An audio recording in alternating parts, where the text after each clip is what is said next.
এই জাতির শ্রেষ্ঠতম একজন মুফাসসির, যার সঙ্গে জুলুমের পর জুলুম করা হয়েছে, রাইসুল মুফাসসিরিন আল্লামা মরহুম মগফুর দেলোয়ার হোসেন সাইদি রাহিমাহুল্লাহ, উনি বলে গিয়েছিলেন জুলুমের পতন কিভাবে ঘটবে। যেইভাবে উনি বলেছিলেন পাই টু পাই সেটা যেন মিলে গিয়েছে, ঠিক কিনা বলেন? 10টা বছর আগে ছেড়ে আসা মিশর আর এখনকার সময়ের মিশরের ভিতরে রাত দিন পরিবর্তন হয়ে গেছে। সেখানের জুলমের নমুনা পুরাপুরি বাংলাদেশে চলেছে। এখনো মিশরের জেলখানাগুলো সব মাটির নিচে। যেই জেলখানার ভিতরে অবর্ণনীয় নির্যাতন করা হয়, জুলুম করা হয়, আওয়াজ পাওয়া যায় না, টের পাওয়া যায় না।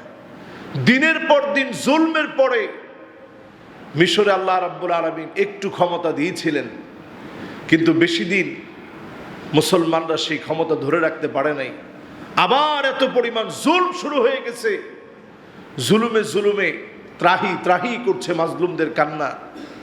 আজকে আমাদের দেশে আপনি তাকায় দেখেন, দিনের পর দিন একই পদ্ধতিতে, যেই পদ্ধতিতে ইউসুফ আলাইহিস সালাতুস সালামকে মাটির নিচে জেলখানায় রাখা হয়েছিল, একই পদ্ধতিতে আমাদের দেশ বাংলাদেশেও আয়নাগর নাম দিয়ে দিনের পর দিন জুলম আর নির্যাতন করে সামান্য খাবার দিয়ে স্ত্রী পুত্র সন্তান সবার থেকে দূরে রেখে দিনের পর দিন একটা চক্র জুলুম চালিয়ে গিয়েছিল, ঠিক কিনা বলেন? জুলুমের শেষ হয় নাই। এখনো পর্যন্ত কতজন অন্ধকারে আছে। আমাদের এক মাজলুম আলেম জসিমউদ্দিন রহমানী হাফিজাহুল্লাহ, ওনার কোনো অপরাধ ছিল না, শুধু হক কথা বলা ওনার অপরাধ ছিল। দীর্ঘদিন তিনি জেলে কাটালেন, শুধু অপরাধ ছিল হক কথা বলা। আজ তিনি মুক্ত বাতাসে বিচরণ করছে। এই হক কথা যেন বন্ধ না হয়, চারদিকে যেন দিনের কথাগুলো ছড়িয়ে যায়, পড়ে আমিন। সম্মানিত হাজিরিন, আল্লাহ আপনাকে কতটুকুন ভালোবাসে বোঝার জন্য বেশি দূর যেতে হবে না।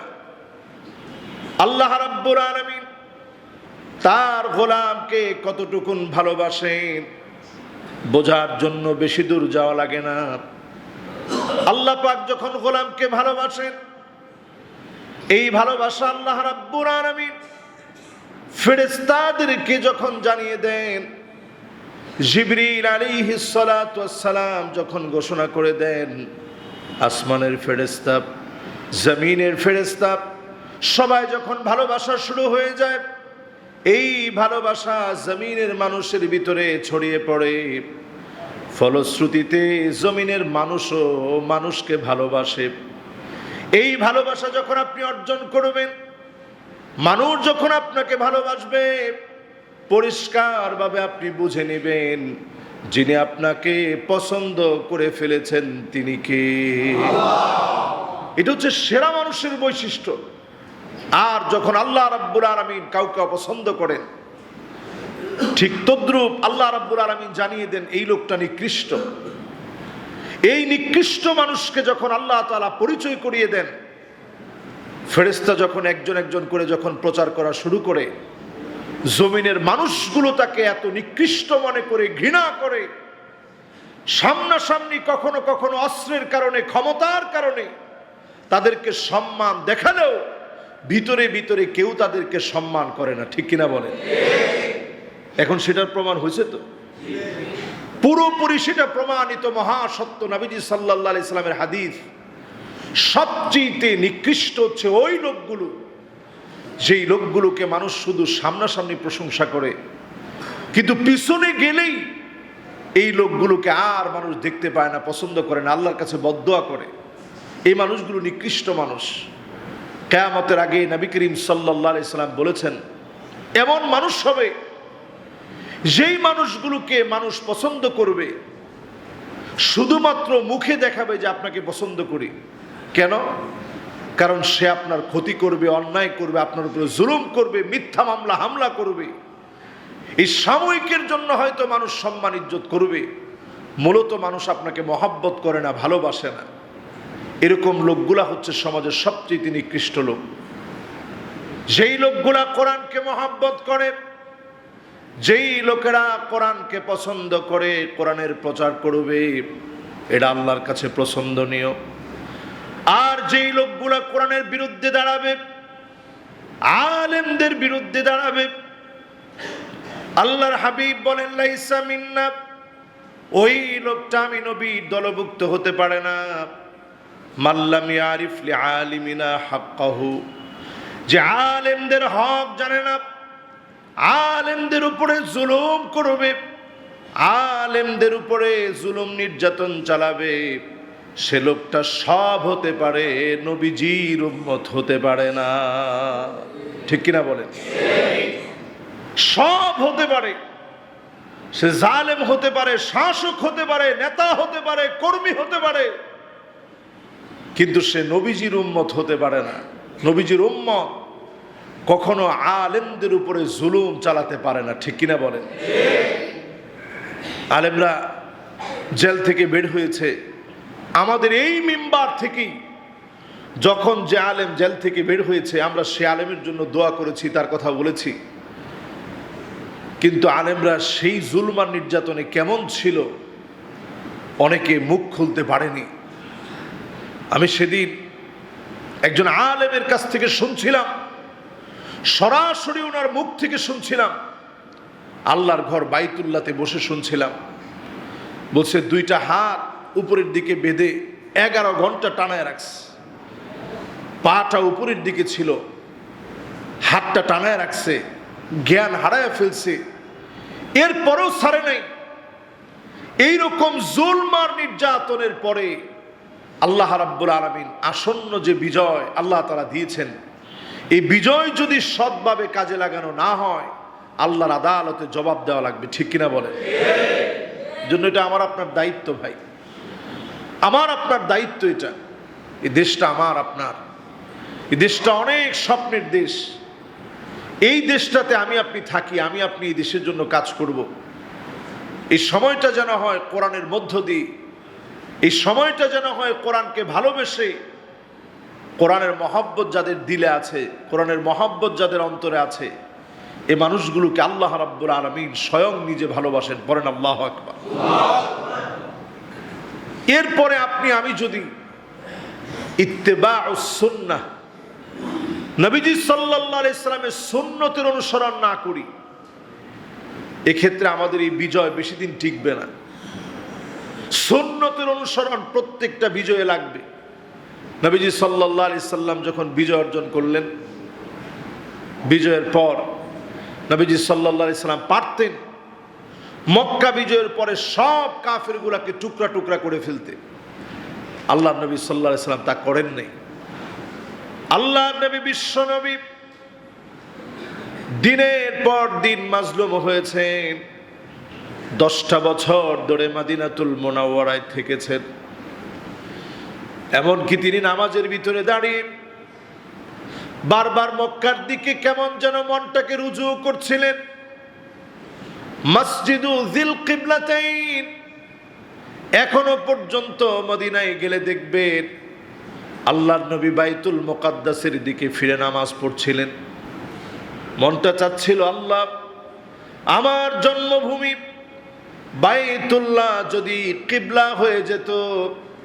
নবীজির মন যা চেয়েছে, আল্লাহ রাব্বুল আলামিন নবীজিকে বাইতুল্লাহর দিকে ফিরিয়ে দিলেন। নবীজি সাল্লাল্লাহু আলাইহি সাল্লামের মনটা বিষণ্ণ ছিল। আল্লাহ রাব্বুল আলামিন বাইতুল্লাহর দিকে নবীজির মনটা ফিরিয়ে দিলেন। বাইতুল্লাহকে যিনি কিবলা হিসাবে নির্ধারণ করে দিলেন, তিনি কে? আল্লাহ তাআলা নবীজিকে বললেন, নবী, আপনার মনটা যা চায়, আমি আল্লাহ তো তাই চাই। নিজের মাতৃভূমিকে কি পরিমাণ মহব্বত করতেন। ছেড়ে যাওয়ার সময় মাটি ধরে ধরে কাঁদছে, মক্কা তুমি বড় দামি, তোমার মাটিগুলো আমার কাছে বড় দামি। সেই মক্কা ছেড়ে যখন মদিনায় গেলেন, বেশি দিন সময় লাগে নাই, আল্লাহ রাব্বুল আলামিন সুলহে হুদাইবিয়ার মতো একটা সন্ধি চুক্তি করি, কাফেররা টেরও পায় নাই। সেই কাফেরদেরকে আল্লাহ রাব্বুল আলামিন পরাজিত করে নবীজি সাল্লাল্লাহু আলাইহি সাল্লামকে শক্তিশালী বানায় দিলেন। পড়েন আল্লাহু আকবার। নবীজি সাল্লাল্লাহু আলাইহি সাল্লাম যখন শক্তি নিয়ে মক্কাতুল মুকাররমায় প্রবেশ করলেন, তিনি চাইলেই সবগুলাকে ধ্বংস করতে পারতেন। কয়েকজনের নাম ধরে ধরে নবীজি সাল্লাল্লাহু আলাইহি সাল্লাম বললেন, এদের কোনো মাফ নেই, এদের কোনো ক্ষমা নেই। যদি কাবার গিলাফ ধরেও যদি এরা মাফ চায়, এদের মাফ হবে না। অন্যান্য সবার ব্যাপারে নবীজি বললেন, লা তাসরিবা আলাইকুমুল ইয়াউম, আজকের দিনে কোনো প্রতিশোধ নাই। আনতুমুত তুলাকা, স্বাধীন ভূখণ্ডে নতুন যখন একটা শিশু সন্তান মাতৃ গর্ভ থেকে যখন দুনিয়ায় আসে, সে যেমন স্বাধীনতার জন্য কোনো চিন্তা করে না, ঠিক তেমনি আমাদের কোলে মুসলমানদের কাছে কাফেররা থাকবে, অমুসলিমদের কোনো চিন্তা করতে হবে না, কারো ঘরবাড়িতে কোনো ক্ষতি হবে না। পড়েন আল্লাহু আকবার। আমরা দেখেছি আমাদের দেশের সংখ্যালঘু যারা আছে, তাদের ঘরবাড়ি পাহারা দেওয়ার জন্য মুসলমানরা জেগে উঠেছে। এমনকি মাদ্রাসার ছাত্ররা জেগে জেগে পাহারা দিয়েছে, কোনোভাবে যেন কুচক্রী মহল সুযোগ নিতে না পারে। ঠিক কিনা বলেন? কারো মূর্তি ভাঙচুর করা, কারো উপাসনালয়ে আঘাত করা, এটা মুসলমানের কাজ নয়। আপনারা মিশরে গেলে দেখবেন স্ফিংস, বিশাল মূর্তি। সেই স্ফিংসের মূর্তিটা ইচ্ছা করলেই আমর ইবনুল আস রাদিয়াল্লাহু তাআলা আনহু যখন মিশর বিজয় করছে, পিরামিডের পাশে যে স্ফিংসের বিশাল মূর্তি আছে, ওই বিজয়ের পরে এটা ভেঙে টুকরা টুকরা করে দিতে পারতেন। ভাঙছে? এখনো আছে। ভাঙছে? ভাঙে নাই। কোন মুসলিমের গায়ে মুসলমান আপনি হাত দিতে পারবেন না। তাদেরকে বরং আপনি যত্ন সহকারে ইসলামের সৌন্দর্য তুলে ধরুন। এটাই তো সময়।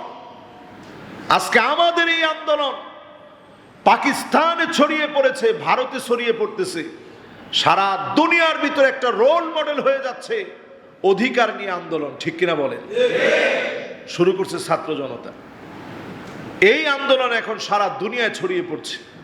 এটা যেন একটা মডেল থাকে, আমরা যেন কারো উপর অত্যাচার না করি। কালকে যখন এয়ারপোর্ট থেকে নামছি, আমি দেখলাম ছাত্ররা নিজের খেয়ে নিজ দায়িত্বে রাস্তায় রাস্তায় ট্রাফিকের দায়িত্ব পালন করছে।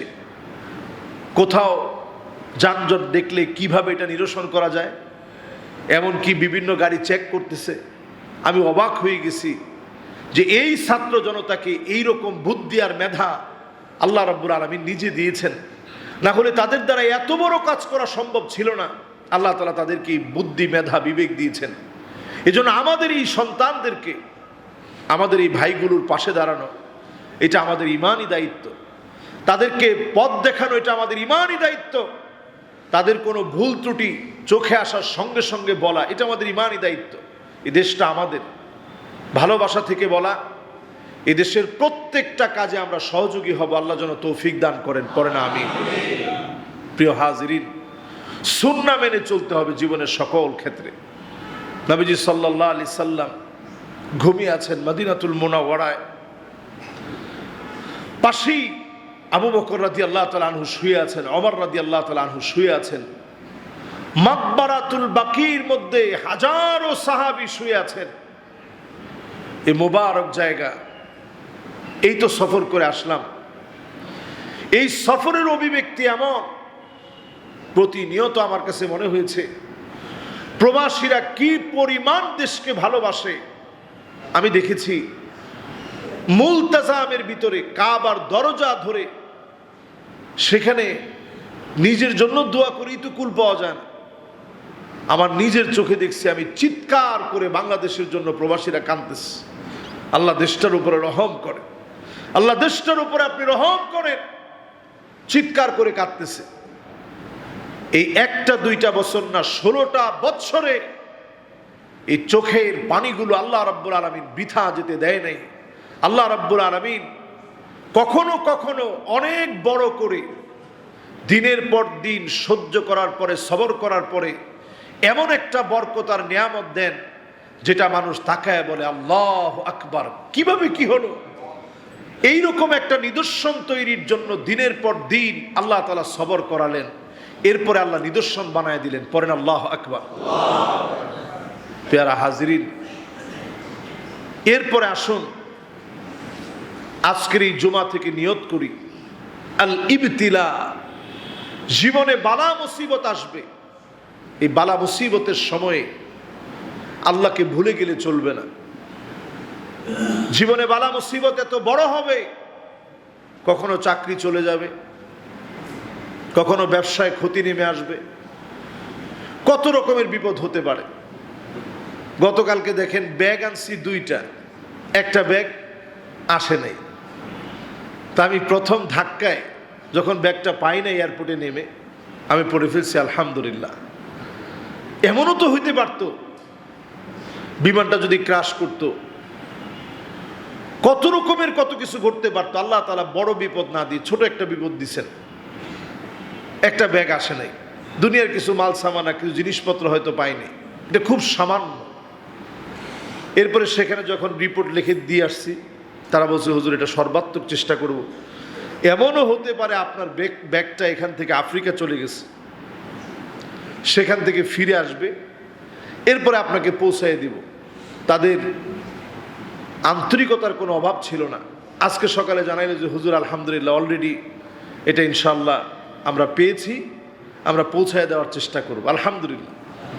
এই জন্য সবর হচ্ছে ওই জিনিস, ইন্নামা সবরু ইনদামা সাদামাতিল উলা, প্রথম আঘাতেই আপনি যদি আলহামদুলিল্লাহ পড়তে পারেন, আপনি দেখবেন বালা মুসিবতের পরে যিনি শুভ সংবাদ দিবেন তিনি কে? আল্লাহ। এই জন্য আমরা সবর করেছি অনেক। এই সবরের ফল আল্লাহ রাব্বুল আলামিন দিয়েছেন। সবরের পর আল্লাহ রাব্বুল আলামিন সবরের পর ফলাফল দেনই। সবরের পর আল্লাহ রাব্বুল আলামিন একবার প্রতিদান দেন না, বারবার প্রতিদান দেন। সেই প্রতিদান কেমন হয়? রসুলের মক্কা বিজয় থেকে শুরু করে প্রত্যেকটা বিজয় থেকে বোঝা যায় যে সবরের ফলটা কেমন হয়। এরপর গুরুত্বপূর্ণ একটি বিষয় হচ্ছে জীবনের প্রতিনিয়ত একটি বিষয়কে সঙ্গী নিয়ে আমাদের চলতে হয়, সঙ্গী বানায় চলতে হয়, সেটা হচ্ছে মওত। হঠাৎ একদিন আমাদের মৃত্যু চলে আসবে, সব শেষ হয়ে যাবে। সেই মৃত্যুর প্রস্তুতি প্রত্যেকটা পর্বে থাকা, জীবনের প্রত্যেকটা পর্বে মৃত্যুর প্রস্তুতি রাখা। প্রতিদিন অন্তত একবার মনে মনে অন্তত শোয়ার সময় ভাবেন যে আজকে আমার শেষ সময় চলে আসতে পারে। জীবনে কোনোদিন আপনি জালেম হতে পারবেন না, অন্যায়কারী হতে পারবেন না। টাকা পয়সা মানুষকে জীবনে সুখ দিতে পারে না, এই সময়ে অন্তত এটা আমরা হারে হারে বুঝতেছি, ঠিক কিনা বলেন? কত কোটি টাকার মালিক আপনি হতে পারেন, কত 100 কোটি টাকার মালিক আপনি হতে পারেন। চিন্তা করেন, হাজার হাজার কোটি টাকার মালিক নিজের পরনের যে পোশাক আছে, পরনের সব পোশাক বাদ দিয়ে যত নরমাল সাজতে হয় সব সাজলো, এমনকি মুখের দাড়ি পর্যন্ত ক্লিন শেভ করে ফেলছে। এত দামি দামি গাড়িগুলা সব ছেড়ে চুলগুলারে কালো পর্যন্ত বানাইছে। এরপর কি বাঁচতে পারছে বলেন? বাঁচতে পারে নাই। কি বোঝা যায়? বোঝা যায় আল্লাহ রাব্বুল আলামিন যখন ধরে তখন পালানোর কোনো রাস্তা খুঁজে পাওয়া যায় না। এই জন্য টাকা কত কামাবেন ভাই? টাকা দিয়ে যদি সুখ হতো তাহলে এই মানুষগুলো এখন সুখী হওয়ার কথা ছিল। দেশের বাইরে যাদের হাজার হাজার কোটি টাকা ব্যাংক ব্যালেন্স, প্রপার্টি, বাড়িঘর সব আছে, কিন্তু নিজের দেশটা ছেড়ে যাওয়ার মতো সুযোগ এখন নাই। যে লোকগুলো গেলেই ভিআইপি প্রটোকল দেওয়া হতো, সিআইপি প্রটোকল দেওয়া হতো, এখন নৌকায় চড়েও যাওয়ার সুযোগ নেই, ঠিক না ভাই? এই তো দুনিয়া, এই তো দুনিয়া। আল্লাহ রাব্বুল আলামিন এই নিদর্শনগুলা দেখান, জীবনের একটা পরিবর্তনের জন্য সুযোগ দেন। চোখের সামনে নতুন একটা নিদর্শন দেখলেন, এই নিদর্শন দেখানোর মধ্য দিয়ে আল্লাহ রাব্বুল আলামিন আরো একটা বার সুযোগ দিলেন। প্রতিনিয়ত নিজেকে পরিবর্তন করেন, দিনের দিকে আসেন। সারা দুনিয়ার ভিতরে পরিবর্তন হচ্ছে, সারা দুনিয়ার ভিতরে পরিবর্তন চলছে। এই পরিবর্তন আপনি যদি নিজেকে সাজায় নিতে পারেন, পরিবর্তন করে নিতে পারেন, হতে পারে এর মধ্য দিয়ে যিনি আপনাকে দুনিয়া আখিরাতে বিজয়ী বানায় দিবেন তিনি কে? আল্লাহ আপনাকে ডাকতেছেন আখিরাতের বিজয়ের জন্য। দুনিয়া খুব স্বল্প সময়ের, সামান্য সময়ের। এই পৃথিবীর সবচেয়ে ধ্রুব সত্য, চিরসত্য, মহাসত্য